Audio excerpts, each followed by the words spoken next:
Hey guys, so I have a story for you. It's not a very nice one. So I am sandblasting my door mounts, my door hinges, and I stopped getting air pressure. But it's also very quiet. I don't hear anything. I don't hear my compressor kick on. So I followed the line and I'm like, okay, well, here we are. It's not on. Okay. You hear that? No, you don't, because there's nothing. There's nothing. There's nothing going on. So my compressor is dead.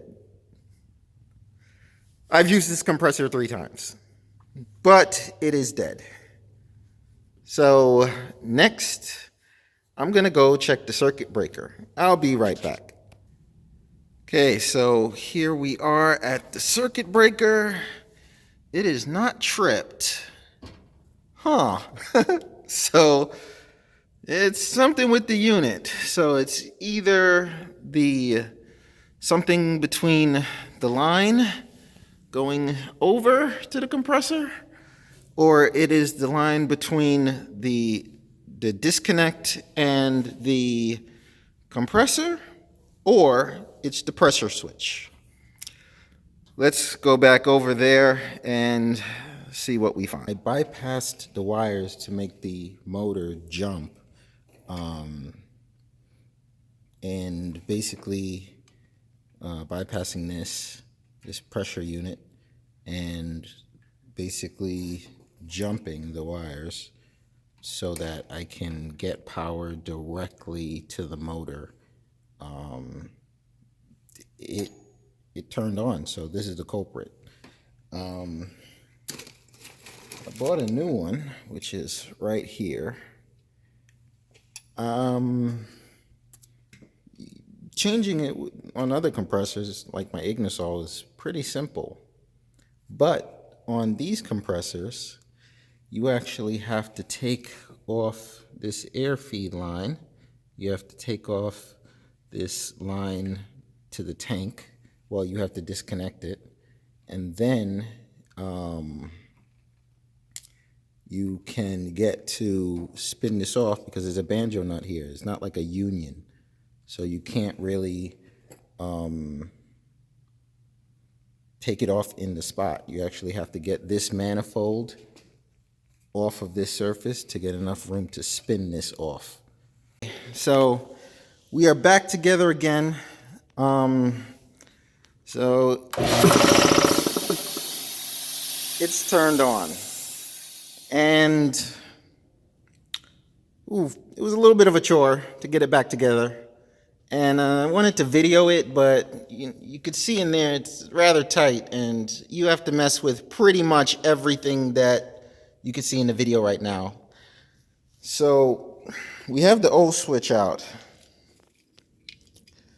I didn't really touch on too much on, I didn't get to show how I actually diagnosed that this was the problem. So let me talk about that a little quickly. What I did was I kept the circuit breaker on, and then I checked to see if I had voltage at the fuse, and I did. I wanted to know whether or not the fuse was good, so I checked voltage here. Basically, this wire, I was checking to make sure I had 220 there while the power was on. Okay? Then I turned the power off. So turn off power, pull out fuse, switch off basically your power. Do not have any power going here. And you're going to take this cover off, and there's going to be, it's going to look like this. And these two are your line voltage. It is coming from your disconnect or your fuse, or basically your panel. And then this is going to be to your electric motor.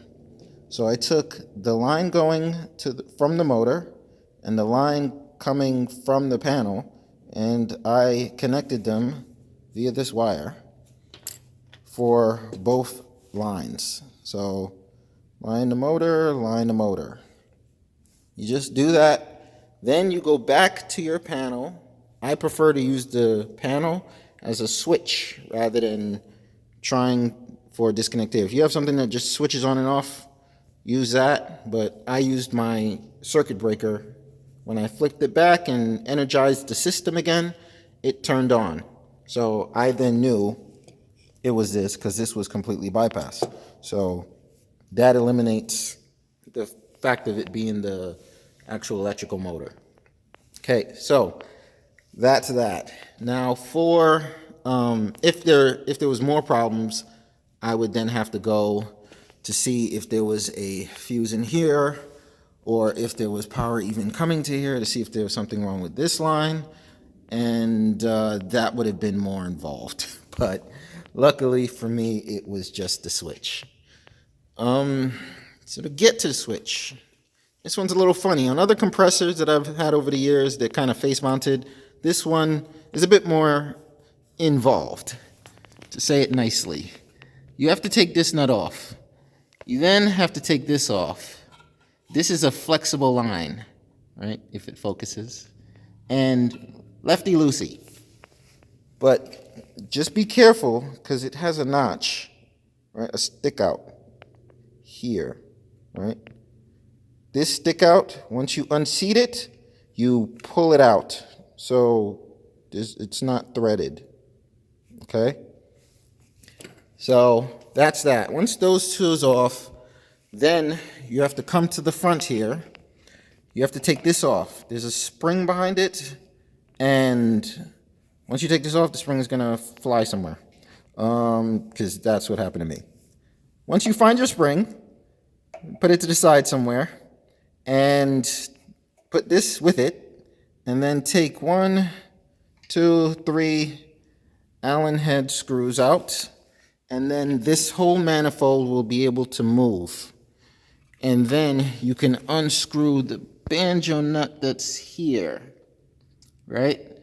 And once you get that out, basically it's going to come out as an assembly. You take it off, and it'll be connected here, and then you put the old one on this, and you screw everything back together, and you get this. So this now works. I can't say that I don't like the compressor. I actually like it a lot because of its design. It has the gauges right in front. It has the couplers already there. Now, just keep in mind, these couplers are a bit more robust. This is a higher CFM, higher flow rated coupler. It's a 3/8 versus what it comes with. So just keep that in mind. It also has the drain valve, the better one, that, twist off. That's factory. I didn't change that. I actually had to put one of these on my Ignisol to make it a little easier to drain out the tank every so often. But it's a nice looking compressor, and hopefully it runs now for a good while before I have to change this thing out again. So hopefully you don't got to go through it. Please like and subscribe, and hopefully this will help someone.